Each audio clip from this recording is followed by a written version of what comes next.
Welcome back everyone. Today I'm going to be working on Clockwork Dreams Little Red Riding Hood. So this is my first time working on a Clockwork Dreams model, and if you're not familiar with what this series is that it is actually an automata or like a diorama. So you actually crank the spindle or the handle, and then it will actually kind of move all the parts and the gears to kind of depict like a scene. So we're going to open this up right here, and inside is going to be a bag full of all the parts, and it's going to come with a color instructional manual.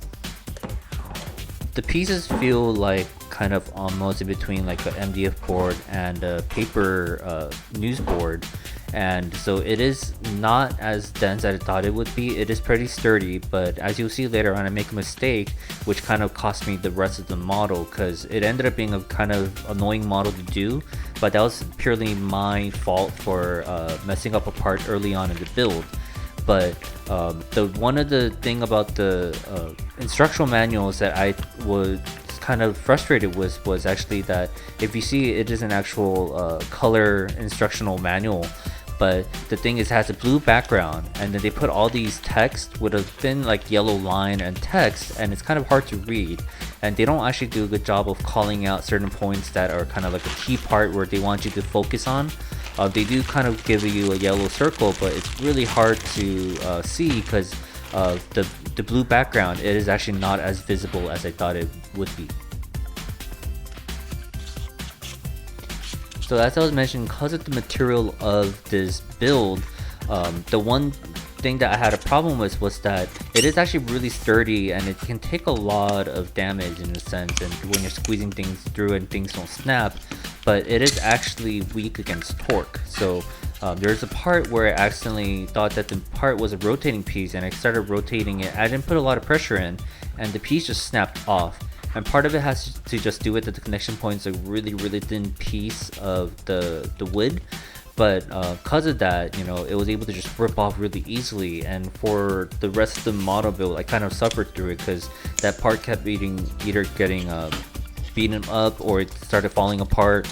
So it's just one of those where I had to just really take a step back and make sure that it was glued on really tightly just to fix it. And this is just something that was just purely my fault. It had nothing to do with what Clockwork Dreams did. I would say it is unfair of me to say that it is an unfair build, as much as it was just not really forgiving for that one mistake. So this part is one of the mistakes that I'm going to catch later on, where the big circle was supposed to be the one that's connected through, and you're going to see me later on go back and fix it. So just look out for that. The way I showed right now is not correct.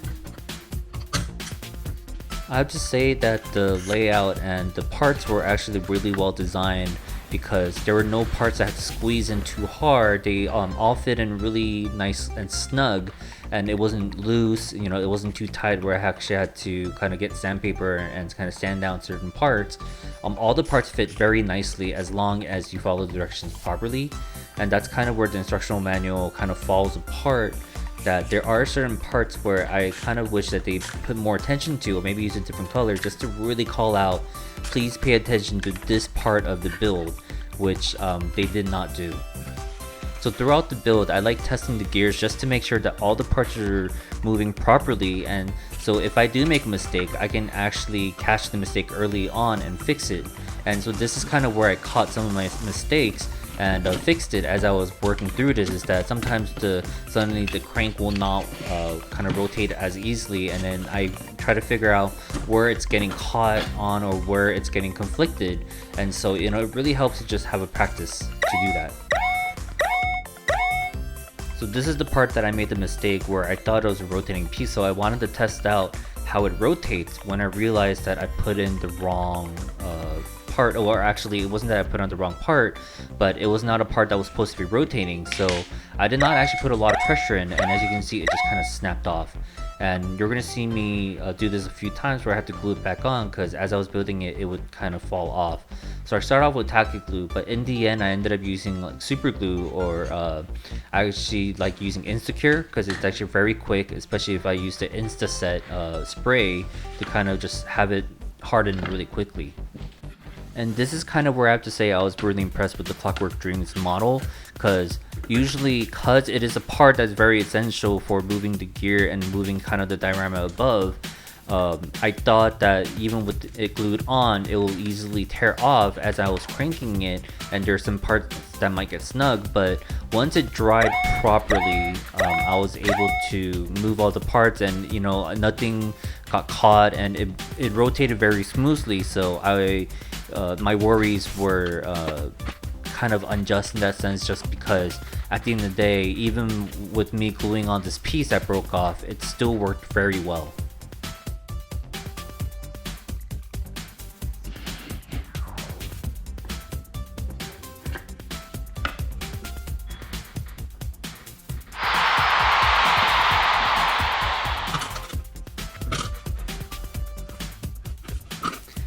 So as I mentioned earlier, that was the part where I actually had it flipped upside down, and that the big hole and the circle was the one that was supposed to go on the bottom, and then the small head was supposed to be on top, so they can actually slide through that little slit for the top of the diorama.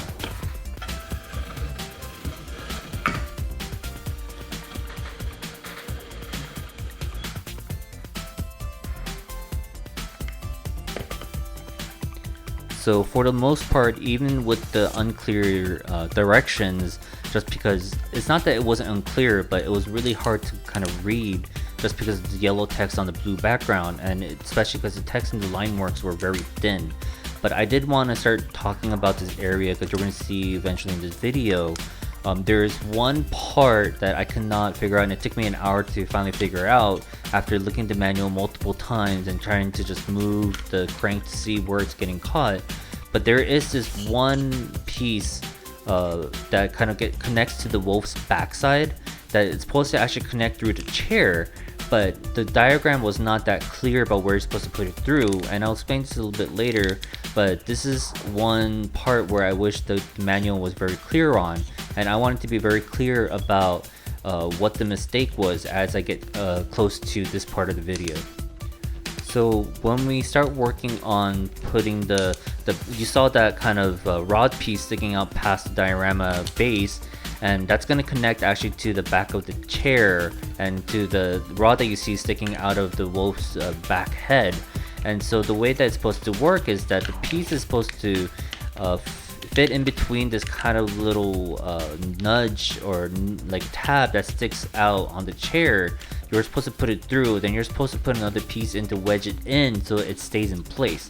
Now the diagram wasn't really clear at first about this part, and I thought that you were supposed to fit the whole part through that slid, and then you're supposed to connect the wedge in. And so that's kind of where it started getting caught, and I actually broke a piece or two that I actually had to glue on later, and that was just because of the way that the manual was written. I kind of had a hard time with that piece. So this is the part that I was talking about. You see that little tab? So what I was doing was I was trying to fit in the rod through that little hole and then use that little wedge piece to stick it in place, but as you can see, it didn't really work. And so the second one, which you saw in the video, was I thought it was supposed to stay behind the chair so that the tab just kind of moves freely, but except when I did that, after the wolf's head came down, it didn't prop back up. And so this is the fix I'm doing right now, which kind of was hard to see, but there's a little tab that sticks out on the middle of the chair that you're supposed to slide one of the pieces through, and then once it's in there so you can rotate along that tab, you're supposed to put the wedge up.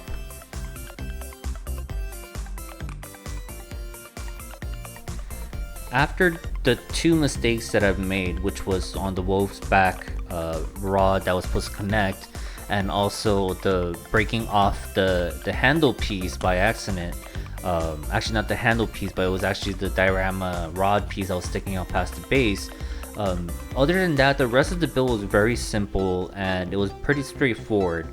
It's just that the first one was completely my mistake, which made this whole build a lot more difficult because now I'm working with a broken part. But then the second part was actually something that I wish the manual just clarified a little bit better on how to do. It was designed properly, it just wasn't notated properly on the manual.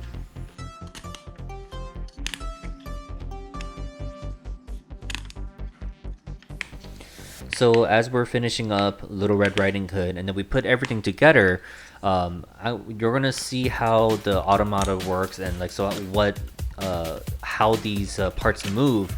And I really enjoyed looking at this and how it moved all the parts. I thought it was very ingenious. If you looked at the first part of the video when I started putting the gears together, you saw that there was kind of a sharp kind of angle within the diorama, and what that allows for it to do is for the parts to kind of move slowly up, almost like a roller coaster, right? Where you're right before your descent, you start rising up slowly, and then once you get to the apex, you start dropping down, and that kind of motion on the gear allows for the wolf to suddenly thrust forward and like towards Little Red Riding Hood to look like it's gonna attack her. So I thought this was really ingenious how they did the gear design so that it can actually have the wolf drop down but then also start rising back up, and this is kind of where that back piece was really important to connect properly.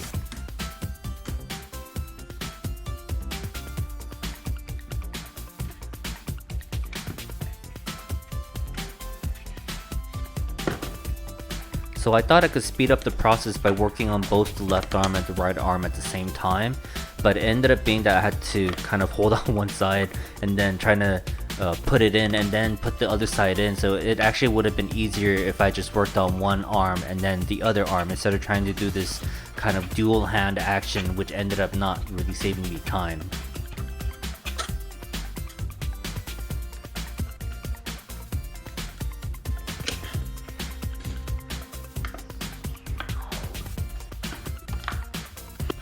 Now that it's complete, we're gonna see kind of how this whole automata works. So I'm gonna just show you kind of what it depicts first, and then I'm gonna show you me cranking the handle to show you like how smooth this whole process or this whole movement is.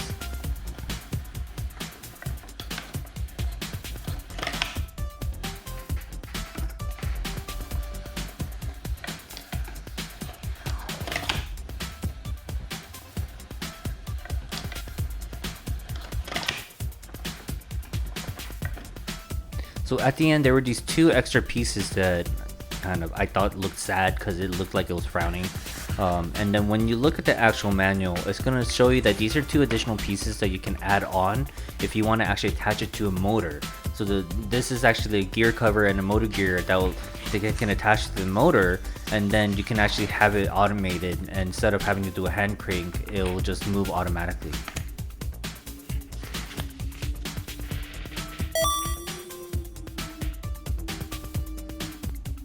Thank you for watching, and if you enjoyed watching this video, please hit that subscribe button and also hit the bell or the notification if you want to get notified when I make new videos and I upload them.